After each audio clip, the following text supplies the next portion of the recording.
রাজধানীর ধানমন্ডিতে গ্রেস হাসপাতাল লিমিটেডে চালু রয়েছে একটি অত্যাধুনিক ডায়ালাইসিস সেন্টার। এখানে প্রথমবারের মতো চালু করা হয়েছে হাই ভলিউম হেমোডায়াফিল্ট্রেশন বা HVHDF প্রযুক্তি, যা কিডনি রোগীদের চিকিৎসায় এক নতুন দিগন্ত উন্মোচন করেছে। এই আধুনিক প্রযুক্তির মাধ্যমে বিশেষ করে এন্ড স্টেজ রেনাল ডিজিজ বা ESRD রোগীরা পাবেন আরও উন্নত ও কার্যকর চিকিৎসা সেবা। বিশেষজ্ঞদের মতে HVHDF প্রযুক্তি রোগীর শরীর থেকে ক্ষতিকর টক্সিন আরও কার্যকরভাবে অপসারণ করতে সক্ষম, ফলে রোগীর জীবনমান উন্নত হয় এবং জটিলতা কমে।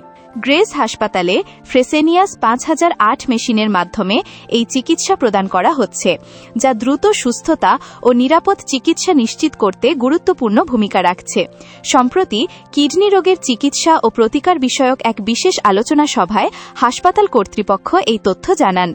অনুষ্ঠানে দেশের খ্যাতনামা কিডনি বিশেষজ্ঞরা অংশগ্রহণ করে এই উদ্যোগকে যুগান্তকারী বলে অভিহিত করেন।